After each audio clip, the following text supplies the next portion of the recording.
Welcome back from church for those of you who found time to go to church. And those of you who didn't, it's okay. And to those ones who, since COVID, have not been anywhere near a church building, it's all right. It's Sunday. On Sundays, usually we spend time with family and friends. And then we just, lazy around, talk, and just play. That's what we do on Sundays.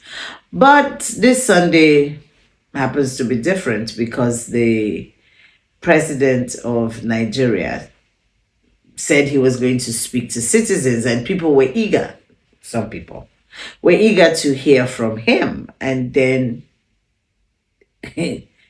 he's speaking, and somebody else is reading in the background. And I'm wondering, is this a lip sync or is it just a leaked speech? Like, what was the person about who was reading while the president was reading? Were they in the same room? Was one person at home? And like, too many questions, right? As though that's not enough for us to deal with, then there is the long speech and nothing dealing with the issues of Nigerians. Nothing about hunger, nothing about fuel, nothing about high tariff of electricity, nothing about nothing, just absolutely nothing.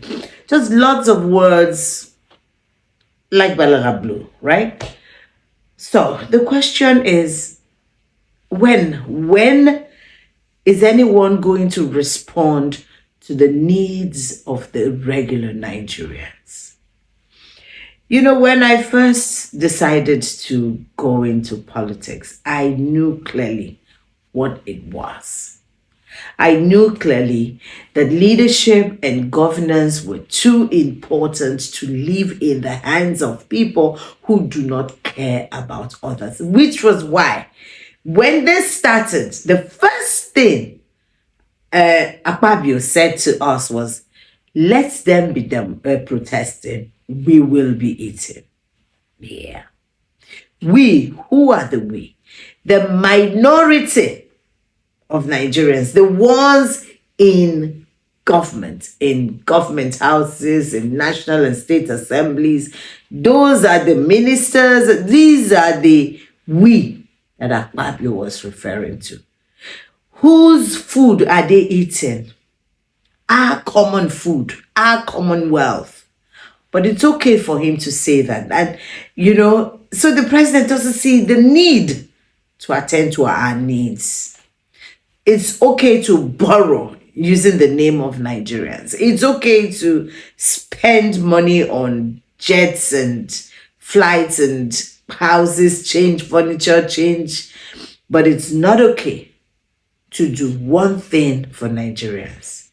A young boy shows up and he says his only problem is money for his fees. His parents can't afford it and he does not want to die an illiterate.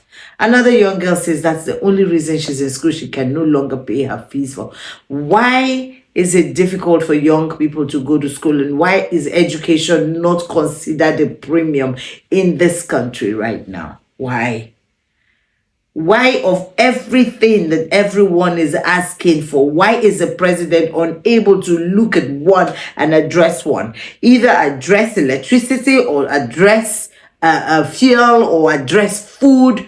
Just address something that the people of Nigeria would know that you care.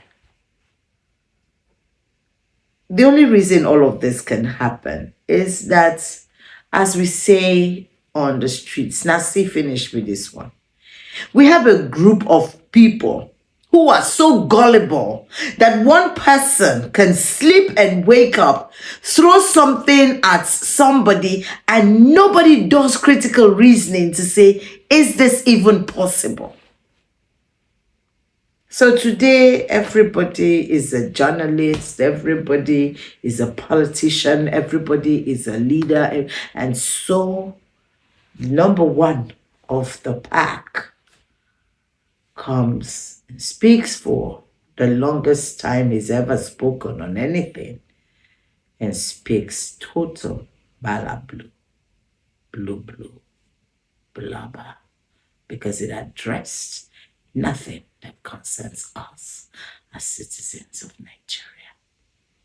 Heartbreaking, Totally heartbreaking. But what's next? What happens tomorrow? Where do we start from? Who are the people they want to dialogue with? Who, if the people say they have no leader, who then? Another group of people who would sell out or not? Who exactly? They truly know how to divide us, to rule us. And we are responsible for us until we learn to stick together, to demand together, to stop this pro and anti.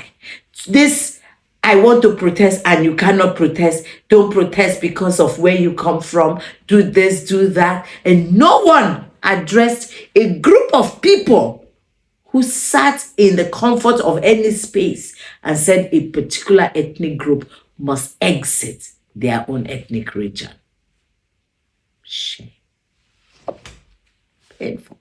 So for all the pastors and all of you who know how to pray, who can pray, I think you should just all kneel down. Every one of us, including moi, we should all kneel down and ask God to forgive us for not being brave, for not using all the gifts that he has blessed us with, for not stepping out and being counted like young David or like Joshua.